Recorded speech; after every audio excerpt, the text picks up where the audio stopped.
So today we have with us Mellisa Reeves, who is a U.S. Canadian citizen. I am a Canadian citizen. You're a dual citizen, No. not anymore. I am not. I'm a U.S. permanent resident. Okay, let's start that over. Okay, so so today we have with us Mellisa Reeves, who currently lives in the U.S. of A. and is up here evading the law, correct? It just depends on your definition of the law. Okay. Trump. Just kidding. I'm not evading that particular kind of law. Okay, so you're just here for Christmas, obviously. But we wanted to have you in here because I have an interest in the space you're currently, or one of the spaces you're currently in. I know it's not your only space, but one of them. And Johnny works in construction outside of videography, and you are into real estate. Yes. That's one of your spheres of work. And so can you tell us a little bit about what your how you're involved in that, I can't think of the word, in that. Yes, I'm in that. I am definitely in real estate and have been for almost 20 years in some form or other. So currently I live in Austin, Texas, and I'm a licensed realtor. I help investors buy high-performing short-term rentals, and then I also help them design and set up those properties. And then I also do coaching and consulting on the cash flow management side of, kind of the back end, not just optimizing the revenue for the property itself in terms of how it's performing and how it's being marketed and how it's set up and all of that, but also what do you do with the money after it comes in? Right. Okay. It's a lot of words you said there. Yeah, it's a lot of words. I used to live in Oregon, and I also worked in real estate there. I used to co-own a boutique brokerage in Portland, and how any of this even came to be is that my partners and I did a lot of work with investors. So we had a lot of investor clients that would buy and flip properties, and we would help them do that. And even though I never studied design, I just kind of learned a lot in that process. Right. Knew what people would like, knew how to make those projects happen. We were always working on real estate transaction timelines. So I got really good at being efficient and knowing, okay, we have to be done by this date because the property has to be on the market. So just reverse engineering from that.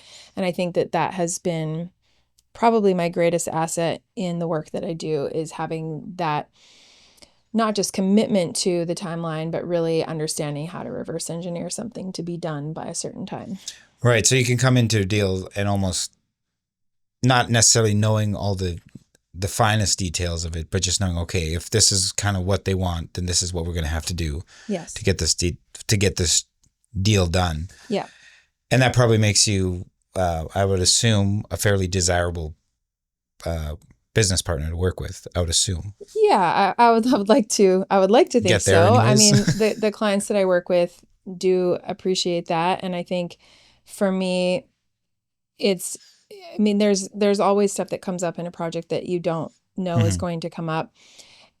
And how I feel like I'm able to work with those variables and still stay efficient and on time is by spreading out, quote unquote, the labor. So, if I have some subs that are doing X, Y, and Z for me, but something else comes up, I'm probably not going to use those same subs to do the additional stuff that came up.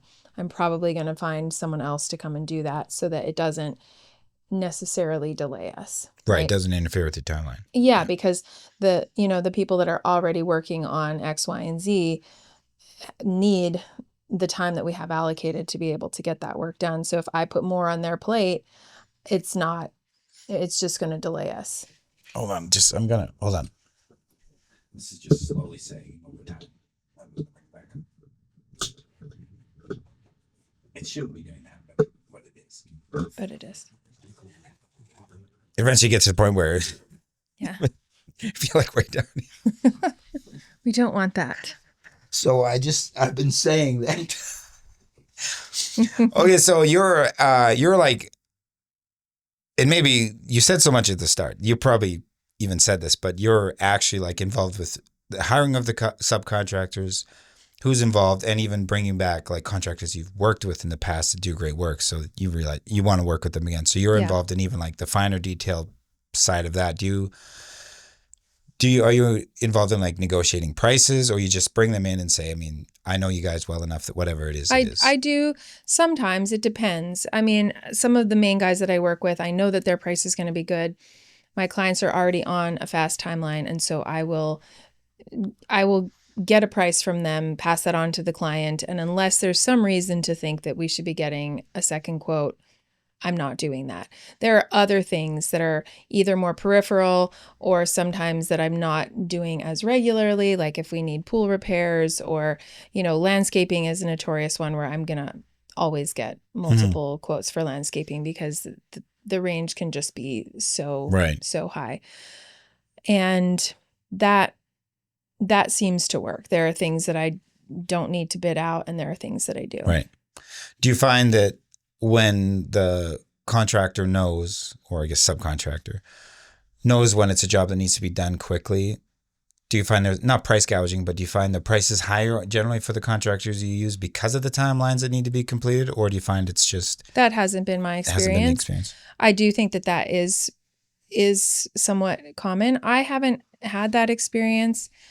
I think because the people that I'm working with are they're going to do good work. They are efficient anyways. And it is at least partly my management of them that is making it go quickly. So I am the GC that's on site making sure X, Y, and Z is getting done this day or by the end of the week or by the end of the month or whatever timelines we're working with. And they're doing the work that they would be doing. And as long as they're not doing the very common thing that does happen where towards the end of a job, they're starting the next job and becoming less reliable, which does happen. There's a certain level of attrition or whatever you want to call it that occurs pretty regularly where everything's efficient and moving really smoothly in the first part of the project. And then as you get towards the end, they, as all contractors have to do, are lining up their next work, and there's things that we need to finalize, but they're maybe not showing up as consistently, because they're starting to spread their manpower out. Yeah, exactly. Okay, yeah. So you're literally on the floor, checking up on making sure everything's completed as they say it's being completed. I am, although. Or do you have people that do that to report back to you? I do sometimes have people, and sometimes it's me. The direction that I'm headed and what clearly makes the most sense is for me to not be that person, but I have often been that person. Right.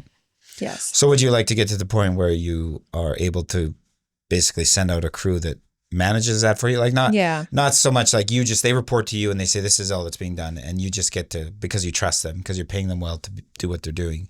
You're saying, okay, well, based on your assessment of what's going on, this is what we need to do now. You want to get to the point where you're at that level where. My goal would be to have an assigned project manager for a project that really only needs to touch base with me for strategic components or higher level execution things, but the day-to-day stuff, they know how to oversee it and get it all done. Right. Currently, I don't have that. Currently, I have someone who helps me and is doing some of those things for me, but not all of it. Right. Yeah. And doesn't have the full autonomy and decision-making power that they would need for me to be able to truly delegate the entire project to them. You. Yeah. So that's just a growing pain. Yeah. Specific to where I'm at right now. Yeah.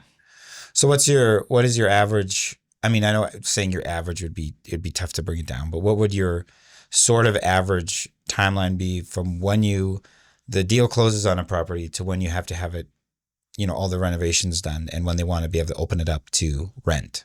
Yeah, it's usually 6 to 8 weeks. And are those usually like really extensive renovations, or it No, just depends? it does depend. They're usually not structural. We're usually talking about cosmetic plus. I would call it cosmetic plus. We're redoing bathrooms and kitchens, maybe some flooring, definitely doing paint. There's usually some exterior cleanup and maintenance and landscaping that needs to be done. And there's almost always a pool. So the pool usually needs something. Right. And then it's the installation of everything. So wallpaper, art, all the furnishings, all of that stuff. So that you kind of have to work that into the timeline because a lot of those things happen after any of the construction parts. Right. Yeah. But there are certain components of it that overlap or can be in process. And one of the things that I've been working on this last year is implementing more of a consolidated delivery and installation timeline as opposed to things just arriving as they arrive and assembling them or installing them as they arrive, but having everything arrive at once and then having a consolidated, consolidated 1 to 2 weeks with a crew on site that's just doing the installation. Right. And that is definitely an evolution for the business as well that feels pretty necessary. Right. And you find that like when it comes to, now obviously this would be before the deal is completed, but from say the time a deal is brought up that we want to do this deal to when it's completed, do you find there's more problems on the kind of like the legal side and like getting all the financing done and all the permitting done? Or do you find it's more once everything starts, then it's with the permitting stuff and so, we didn't anticipate this and we didn't anticipate this. You find it's more construction side, or you find it's more like the technicality or the, paperwork side, I guess? No, the real estate side is, there certainly can be variables and complications during the purchase part of the process, but it's really just how long it takes the client to find the ideal property. Right. We might look at property for several months before we find something that is ideal. And so, but that's not complicated. It's just time. Right. The actual purchase process is, sometimes there's negotiations that need to happen over repairs but all of that is stuff that I've been doing that for 20 years. So I find that part to be, I enjoy it. I'm good at it. We usually have really good outcomes. If the property doesn't work out for some reason, we can't come to terms with the seller, then we're just going to walk away. It's not the end of the world. You do have to start over, but it's better to start over than to buy a property that you can't get for a good price or that isn't going to work for some reason or another. I would say that the construction part of the process has more variables for sure, but it's also a fairly concise timeline. We look for properties that aren't going to need substantial structural work or even things that need permitting. A lot of the things that we're doing are cosmetic and don't need that. It's, it's just the day-to-day, like, we're going to need to also, there's actually also this plumbing leak we didn't know about, or this thing's going to cost twice what we thought it would. Or once we actually priced out the wallpaper, I just did a project where by the time we priced out the wallpaper and the labor to install it, it was like a $24,000 wallpaper budget, which wasn't a fun bill to pay for the client, I'm sure. So it's more of those things. Interesting. So then clients come to you specifically to help them look for a property rather than coming to you saying, we have this property, we want you to help us. It could be either, and I've done both. Okay. It could be either, and I've done both. That's one of the reasons I got licensed in Texas as a realtor, because I had been doing the setup and then realized I already know how to do real estate because I've had done that for so long in Oregon, and I was leaving money on the table by not being able to also help them acquire the properties. So that was a big part of it for me, was just being able to add that revenue stream, but also to add the service, right? It's not just for me. It's not just about making more money. It's really about knowing that I have a valuable perspective because I know all the aspects of this business. So I can actually help a client find a property that will perform well and that the work that we need to do to it does make sense to do, as opposed to if a client brings me a property and they're like, hey, can you make this a high performing rental for me? And I'm like, oh, I mean, we can try. how much money you want to We can spend? try. And that has actually really not ever happened to Right. me. I actually mostly work with a smaller handful of investors that do deals repeatedly. Right. And so they also know how they either already own properties or have acquired properties that they know what they're doing. So Right. I've actually really been lucky to mostly just work on really great properties that have a ton of potential. But theoretically, someone could bring you a real dud and want you to put lipstick on a pig. Yeah. Yeah. Those probably are sweet deals, I imagine, when you get those. Yeah. There are absolutely times where, particularly with short-term rentals, which is what I'm mostly talking about. So that's like Airbnb and Verbo and kind of like that, Exactly. that kind of space. Yeah, but what I have been focusing on is setting up these properties that really are kind of destination getaways. Yeah. So it's more, they're out in hill country, which is an area outside of Austin, Texas, and they're on acreage, and they're big homes, and they really attract wedding parties, bachelorette parties, family reunions. It's really kind of a destination. Like, we'll put in a pickleball court, and there's a pool, and people can come and have maybe even host a retreat or something like that. Okay. So it's not just like a house in town, although those can do really well too, depending on the area. There's lots of different things to consider, but I've done quite a few of those bigger, more retreat style spaces out in the country that have done really well. Okay. So, and all the work you're doing right now is all in Texas? Mm-hmm. Yeah. Yeah. And you want to expand outside of Texas, or are you just sticking with that for now? Just I'll say that I am considering expanding. I have not expanded. I'm in some discussions with someone that has experience doing the design virtually. I obviously wouldn't be able to help with acquisition anywhere outside of where I live and where I'm licensed. But there are a number of, in the US, I don't really know what is true in Canada, but in the US, there are already a number of virtual design firms that will do the same kind of thing that I do for people that have a property really anywhere in the country. And they work with the digital floor plans and do all of that design remotely. And then the client just has to find someone locally to do the installation. Right. There are some inherent complications with that, but I have a colleague that has really refined and nailed that part of the process. So it's possible that we'll work together and create a more national offering where we can do design virtually, and then in certain areas also do the installation. I think for me, what I say this to people all the time, like, I'm a 7 as a designer. There's so many amazing designers. There's plenty of designers that are even better than I am. What I am good at is the big picture, and I'm good at shaping everything towards the end goal of the client.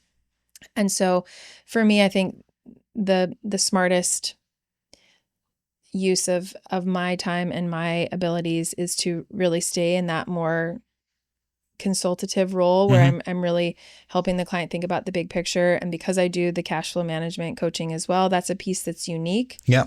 And I really enjoy that role, and I really enjoy helping people not just acquire property for the sake of growing their portfolio and making more money, but really actually affecting the quality of their life and the goals that they have, not just their real estate or investment goals, but the goals they have for their lifestyle. Yeah.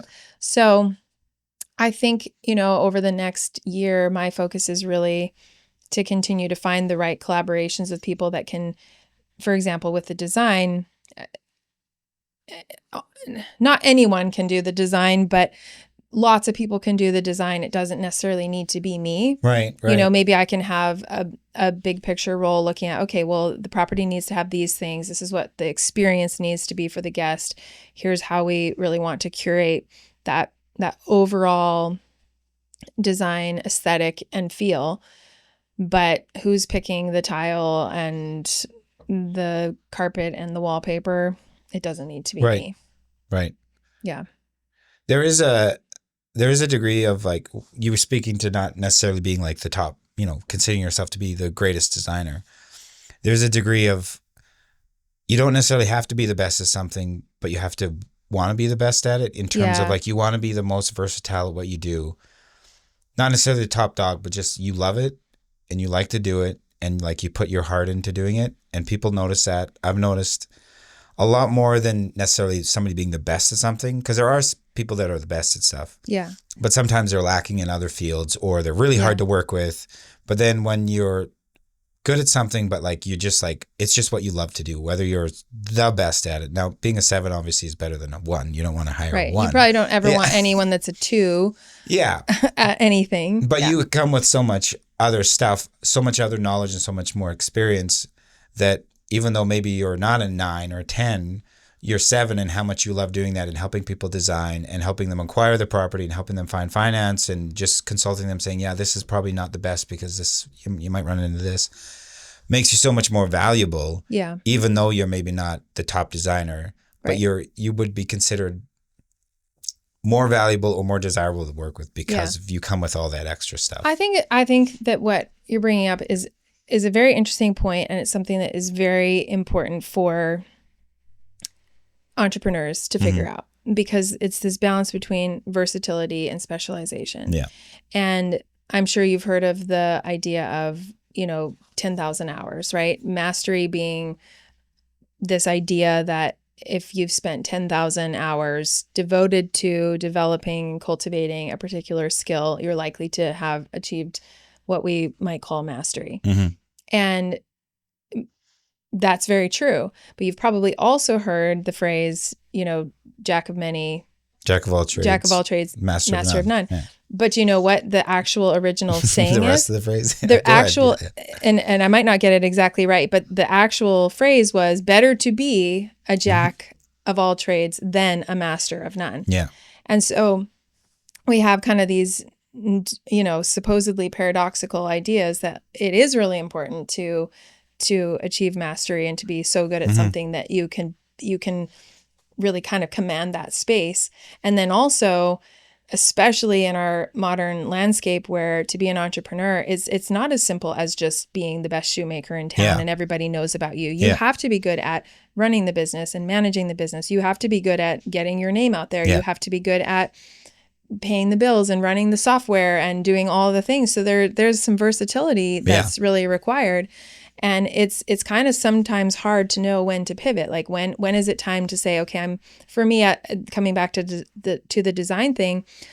So many times over the last few years, I have toyed with the question: should I just take the next 6 months and actually learn how to use CAD?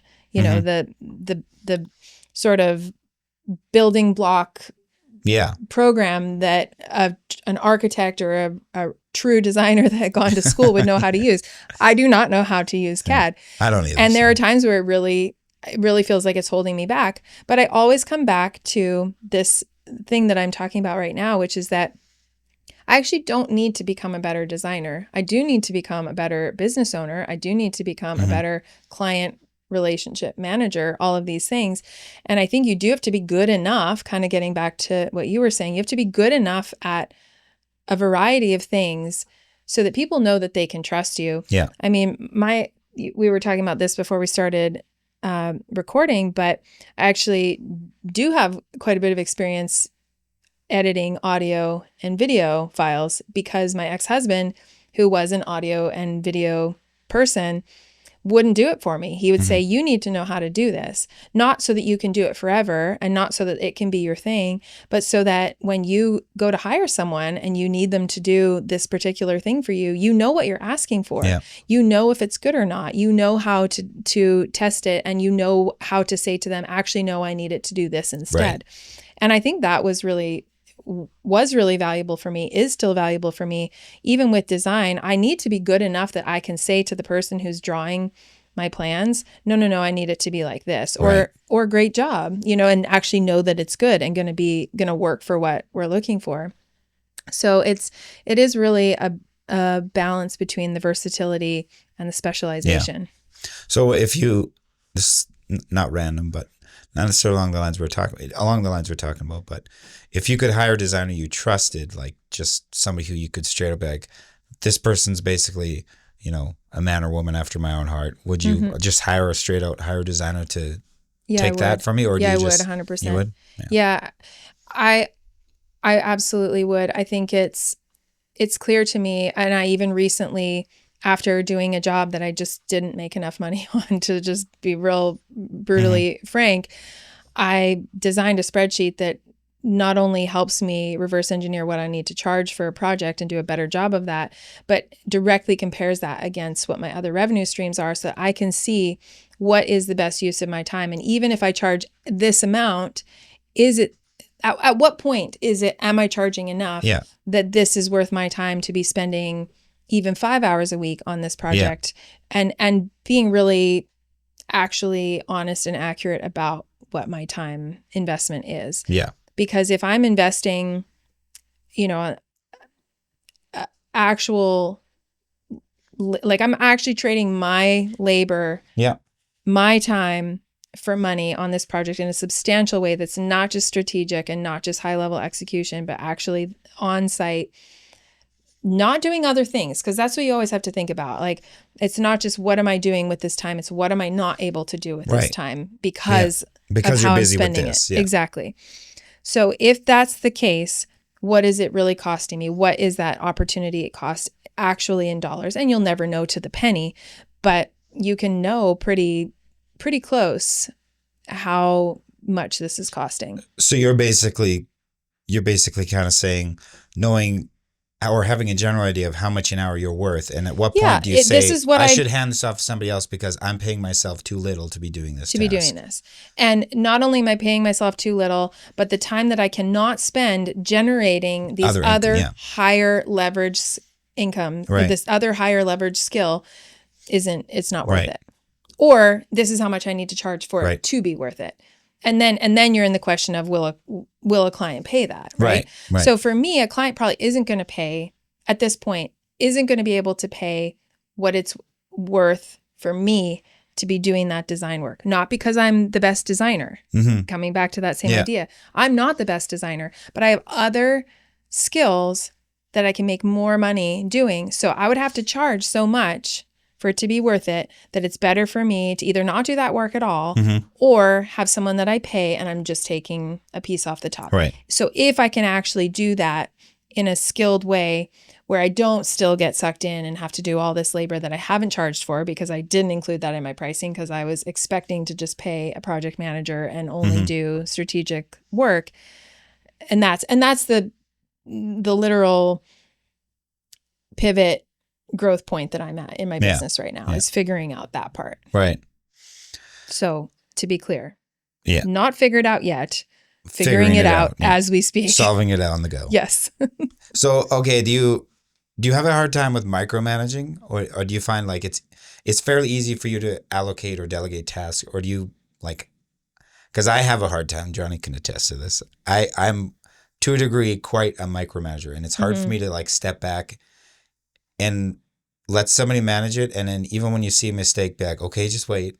Let them kind of figure it out. Let them work through it a bit. Let them solve it for themselves rather than coming in and being like, okay, this is how you do that. Is that something you have a hard time dealing with? Or I would say it's an inherent struggle for me, but something I have gotten a lot better at. I should ask you, since I'm your eldest sibling, and I did delegate a lot of chores to you. Mellisa is my sister. We never did clarify that. But. I do recall delegating a fair number of chores to you as a child. Oh yes, many, very many. I remember. I don't think sloughing them off. Yes, I do recall being critical of your results.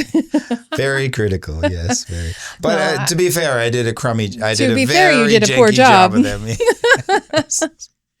No, that is sort of a joke and sort of not a joke, but I would say I've gotten a lot better at delegating and trusting. Right. and allowing that process, because the autonomy that's required, it really does mean that person needs to be given the freedom Yeah. to make mistakes and then solve those, the problems that come from those mistakes.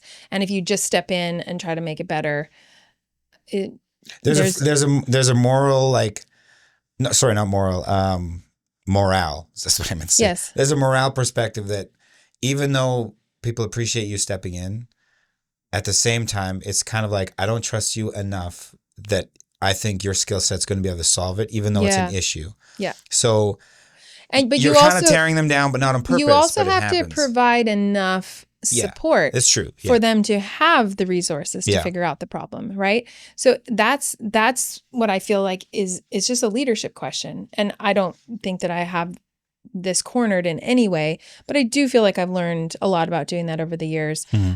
Currently, my team is fairly unstructured and project based. Like I hire as I need for the particular project, but I used to co-own a real estate brokerage, and we had several full-time employees, agents and staff members. And that was a very formative experience for me in really learning how to trust and empower, because that's what it requires. It really requires this empowering, giving the right amount of responsibility, authority, and power to someone that they can make mistakes, but also have the tools and resources they need to do well. Right. And to give feedback, because they can't figure it out in a vacuum, right? Yeah. It doesn't necessarily need to be stepping in to solve it for them, but if they don't have feedback, they can't know how to improve. So I do think that that's something I have learned over the years, and even in this season, as I'm needing more support and probably will be hiring someone full-time soon, I feel excited to be in that process. Right. Yeah.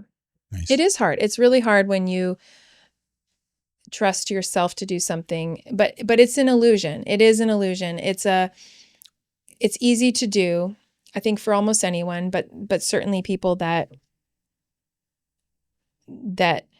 like myself, who have had a lot of responsibility and have really relied on themselves to do things and do it the way that they feel it needs to be done. It's really hard to let go of that, but it's an illusion of control. Yeah. And it really keeps you in a trap, because you can never grow beyond your own capacity. That's what I was about to say. Yeah. And I mean, I can speak for myself and many people that I know that are like me. It leads to workaholism. It leads to overworking and overgiving and overfunctioning and burning out. Yeah. And I don't want that. That's not how I want to live my life. So I'm committed to, even when it's hard for me, trusting and delegating and empowering others, not just serving myself. Right. So what would it take for you to grow outside of, because you said, you're licensed in Texas, but it's just Texas. You're not licensed outside of Texas. So then if you were to expand your business to other states, could you hire on realtors and brokers that were licensed in other states? Not at the time, because I currently in Texas, where my license is, I am not eligible to be a broker. Right. In the future, I could potentially start my own real estate company and have agents in other places. I don't necessarily think that I would do that. I think it would make more sense for me to just collaborate with agents in other cities, right? So just have a network of trusted agents around the country that I know or get to know, that if I have a client that's doing a design project in Montana, I can say, hey, I have a couple of local options that, most people know a good realtor, but hey, I know a realtor that really understands the short-term rental market there and can help you find a property that will work for the goals that we're trying to achieve. So I think it's going to look more like that, just a network of agents. There's so many good agents out there. So you have to be a broker to go beyond state lines? No, to have your own company. To have your own company. Yeah, exactly. Okay. So I have my own company, but the real estate part of my business, I hang my license at a brokerage. Oh, okay. I got you. Okay. Yeah, got you. Unlike in the past, where I had my own in Portland. brokerage. Yeah, In Portland. exactly. Okay, nice. Yeah. Well, I did have another question for you, but Okay. then we got into that whole micromanaging thing, and that's that's a big thing for me. Yeah. What has worked for you? It's when it comes to millwrighting, because I'm a millwright by trade, so I'm an industrial mechanic. I have to. It's very different with camera stuff and computer stuff. It's very hard because I've been doing it long enough that generally I know what's wrong or I know where to look. And so when somebody comes along, and Johnny's actually pretty good, but somebody comes along and they have no idea where to look, it's really, I can really quickly be like, oh no, okay, you got to get here, here, and here. Yeah. Rather than walking them through it. A lot of times it's because it has to be solved quickly. So Mm-hmm. I'm still learning how to do that with computer and networking stuff. Yeah. That. But with millwrighting, because so much of when I was taking millwrighting, a lot of it was just figure it out yourself. Mm-hmm. Like, you had journeymen and you were their apprentice and you were supposed to learn from them, but very rarely did a they journeyman take follow the time? you. Yeah, they would send you out, get you to solve it. And where I was working, the mill relied very heavily on their most experienced employees. And I got to the point where I was like one of the most experienced employees. But that comes with the problem. And the problem is the apprentices are never trusted. Yeah. So they would start working on something. They would run into a problem and right away they would call me or another person, which I don't mind being called. I love being called to go there and help them out. And I love teaching. I love mentoring. That's what in millwrighting, I love doing that. It's like one of my favorite things. Yeah. But at the same time, when they're working through it and suddenly, the savior, the millwright journeyman shows up and he's like, oh no, management doesn't trust them. It's kind of like a crux for them or a crutch. A crutch, yeah. Yeah, a crutch. Yeah. Where, they're never quite trusted enough and it kind of degrades their, their morale. And their potential, and right? Their potential they don't really have a means to climb out of that. Exactly. And if I'm always the one they go to and it's like, oh, they don't trust us enough and they're never going to give us enough time to solve this because they'll always call me or they'll always call someone else. So I usually stand back as much as I can when it comes to millwrighting. I'll wait till it gets to the point where it's sort of maybe borderline irreversible. And I'll say, okay, well, we're going to do this if we keep doing that. So what have you found to be most effective? You mentioned that you do love training and mentoring. So that means you have the awareness that is probably the best tool at your disposal, both for your sake to not be the epicenter that the whole thing depends on and the whole thing will fall apart on if you're not there, but also to empower them so that they have the opportunity to grow and improve in their skill. What do you think is, what do you notice works well about that? And what is different between that and the other space that you're in, which is, filming, editing, video, etc.? What prevents you from doing that? I think generally maybe it's probably because people that are in millwrighting versus computer stuff, a lot of times people who are in computer stuff are just there because it's necessary. Like they don't love doing it. It's like, okay, we have a need and we need you to fulfill this. And millwrighting people have taken a section of their life and they really want to learn that. Yeah. And it's their livelihood. It's their livelihood. They want to learn it because I've run into apprentices where I don't want to teach them anything because they're just right away. They're like, oh, I know. Oh, I'd never do that. And it's like, okay, well, I don't really want to help you out. It's not that you don't want to help them, but it's like, I can't teach you anything. So it's just going to be frustrating. Yeah. So if I run into somebody, and I'm not saying it's all their fault. That's not. It's just I respond very well to like knowledge being pulled on. So if somebody wants to learn something and they're really excited about something, I'm right away. I'm like, oh yeah, let me show you. And then, I'll kind of give them space. But then if it's just they're there just because they need to be, I guess maybe it's just like my compassion goes out the window or something. Maybe probably is what it more is than anything. Yeah. And maybe. there's probably a range of on the computer audio video side that you're doing where you might be working with, say, Johnny, where it's like actually a professional working relationship, but then there's probably times where you're just doing something at some church and it's just like the person that's assigned to the soundboard that morning. And it's not like, it doesn't feel like it's worth your time to invest in them to really help them. Right, because take it that's to the not their next level. long-term goal. Right. Yeah. Yeah, and it's not your long-term goal to help them either, to be totally frank. Which all the guys that help at church are great. But Yeah. it's Thank not their you. it's Thank not you, everyone yeah, that it's not helps where the their church. skill set or their love is necessarily for Yeah. what they do, right? Yeah. And to be clear, I'm never really short. I'm mostly short with Johnny. Yeah. It's almost Yeah. always Johnny. Well, I would say something. Kind of like you with me. Anyways. Yeah. Well, Continue. I wish I had known this back when I was 12 and I was instituting Martial law. martial law. I wish I had known about SOPs. You know what an SOP is? Yeah. Standard operating procedure. I mean, it sounds so basic, but I'm not a millwright, but I did do my time in the oil field. in the pulp mills and the oil refineries when I was younger. So I really do know what that work environment is like. And the best environments were always ones that had what we would call SOPs. It's like, you want to know how to do this? Well, there is a place you can look and a document that will describe how to do it. Pictures and everything. And with pictures and everything. I mean, pretty like flannel graph for a Sunday morning kind of level. And then also, if you have questions, like, this is the person to ask, right? And the things that I learned to do were all pretty systematic. There was a way to do it and a way to get the information. And I understand, like, the levels at which you're at are more complex. But in my work too, the more I do that, the more I give myself and the people that I work with a centralized, effective way of cataloging how we do something, the better things go. And it's scalable, right? It's scalable. It's and like if I bring on a new team member, if I have a project manager that's coming on as a new person or is maybe only going to work with us on this project, I'm not going to have to spend the same amount of time getting them up and running.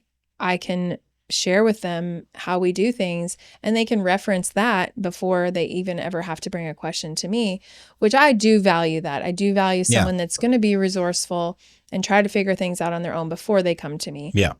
Come to me, but hopefully you've tried at least to like figure out some baseline stuff. Yeah, totally.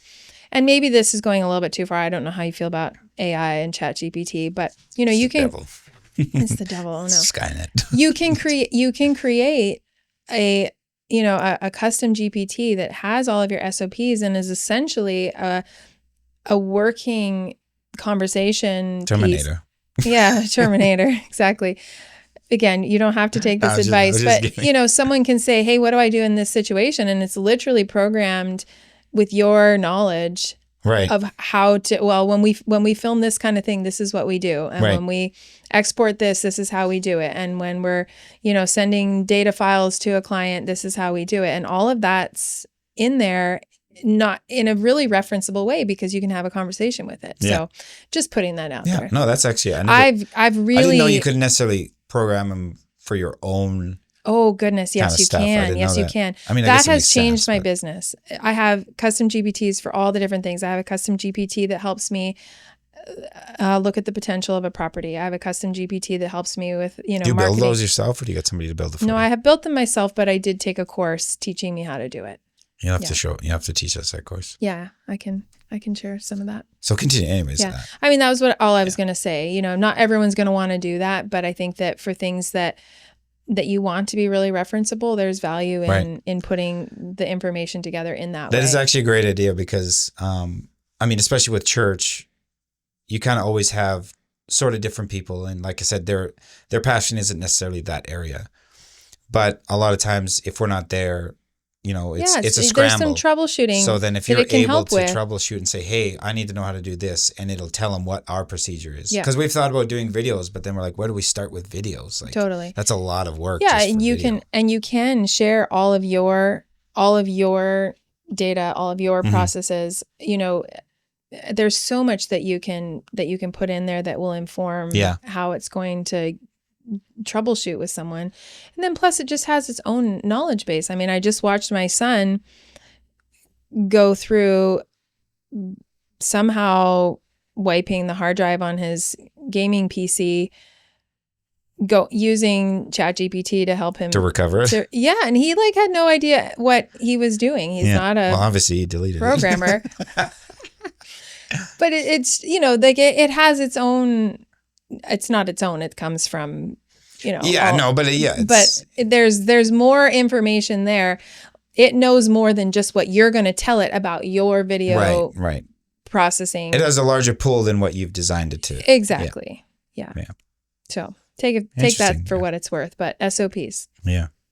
Definitely. SOPs, and they also give you a baseline. Like they give you if something goes wrong, you can refer back to it and go, okay, well, this is what we're supposed to do. Yeah. What happened that caused it to not come out with the outcome that we always come out with? Yeah, and if we have to deviate, not to blame somebody, but just right. And if we have to make changes or deviate from something, at least we know what we're doing, and we can document that too, right? Because now maybe it's clear that in this situation we actually do this, not that, and that becomes part of the SOP. It's a living process. Yeah. Are we out of time, Johnny, or what? Okay, you looked at me and were like nodded, like no. I just looked you and did an eyebrow raise. Okay. Of like, shut her up about AI. Yeah. You need to shut this AI.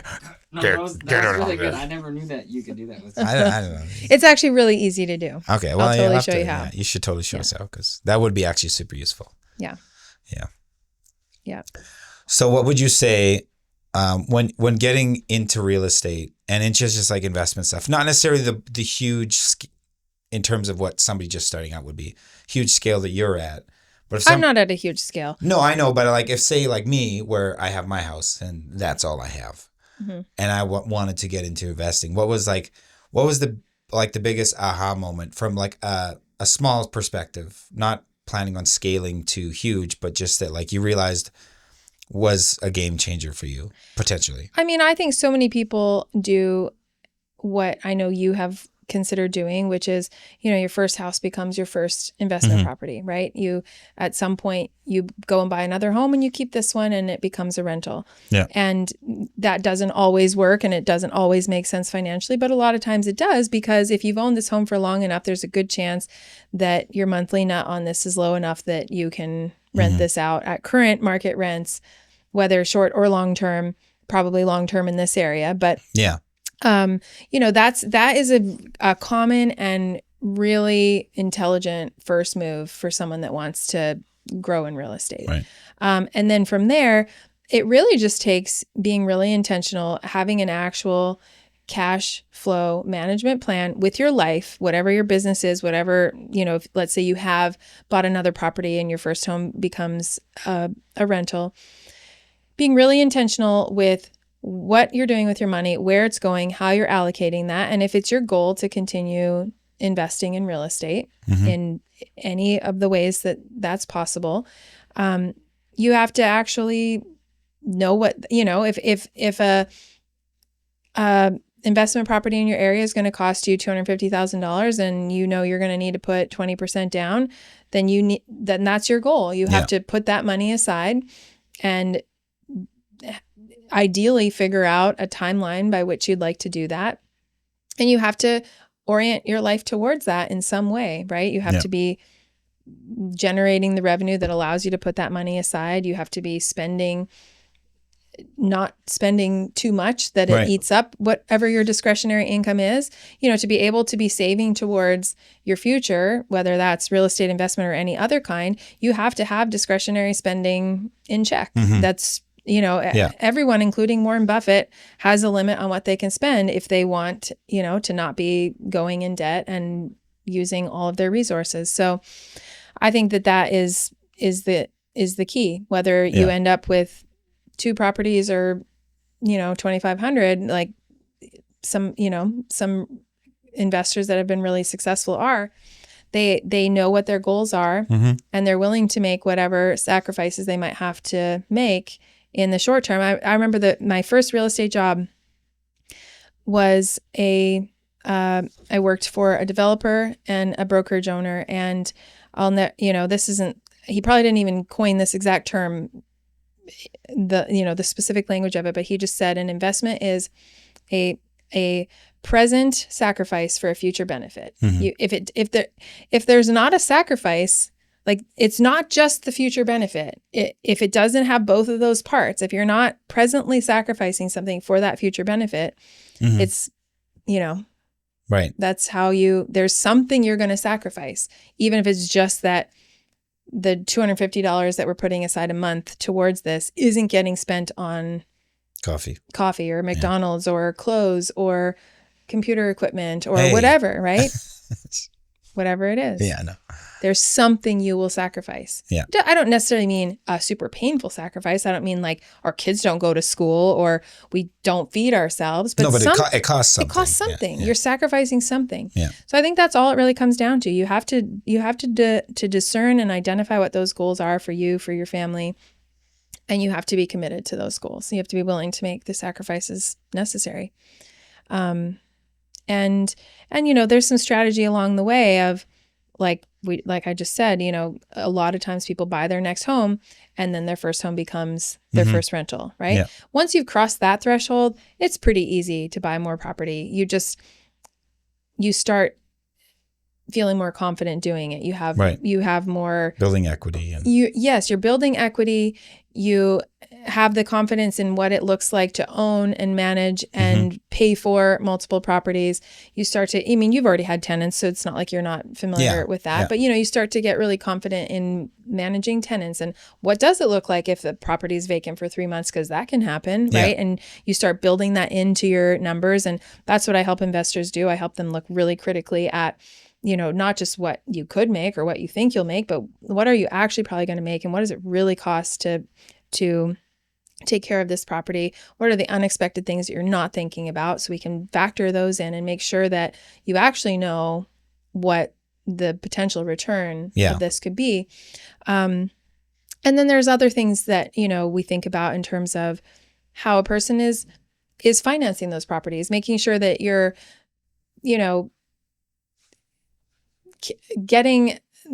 filing taxes in a way that show enough income that you could qualify for a loan on your next property, right? Because a lot of times people are, trying to write everything off, but then when it comes time to go get a loan for an investment property, $20,000 last year.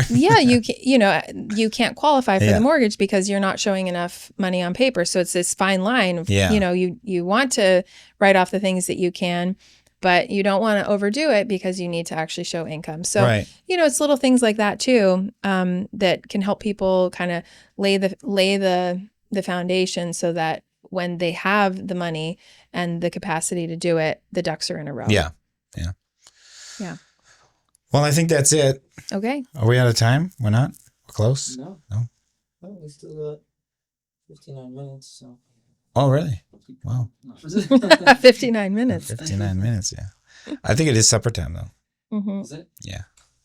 You guys well, thanks for coming in, Mellisa. I appreciate it. You're welcome. You're heading back to... Thanks for asking me things. Yeah, of course. I always enjoy asking questions. This is going to be... our studio will get bigger. Next time you're back, it might be... Studios should be tight and cozy. Guess what? No, like a big studio is hard to sound... That's true. Deal with sound. That is true. We will just have the best audio engineers. There is actually an audio engineer in town here, believe it or not, that's actually went to school. Nice. We have never used her yet for anything, but cool. There's a possibility for that. But bigger as in we won't have the computer and stuff in here. It'll be more of like a staged setup where the computer and everything's separate, so it's not all in the way. I don't mind this space. Yeah, actually, it's great. It feels great in here. Yeah. But we don't have to take it all down, but we have to take some of it down. Yeah. But it's a lot better than it used to be. We used to have stands and the legs took up so much space, so then everything was pushed to center. It was tripping over it. Oh, man, it was terrible. Yeah. So we spent a couple days kind of making this work a little better. So yeah, that's great. It's easier to quickly do something. Yeah. As quick as it was, it would have been double the time to do it the way we did it before. Yeah. Yeah. So thanks for coming in. I appreciate it. And I hope something we'll have you back. is helpful. You'll have me back. There's tons of helpful information in there. I said we'll have you back. Well, that's exciting. Maybe we'll travel to Texas. You should. We won't see any tarantulas. You won't. Yeah. You really won't. Tarantula will be at the airport. I'm here to pick you up. Mellisa sent me. I don't know any tarantula chauffeurs, so you're going to be good. We're safe then. Okay, perfect. Yeah. Okay, we can cut it there. Okay. That's it. Great. Okay. That's it. That was fun. That's it. Yeah, that was excellent. That was really good.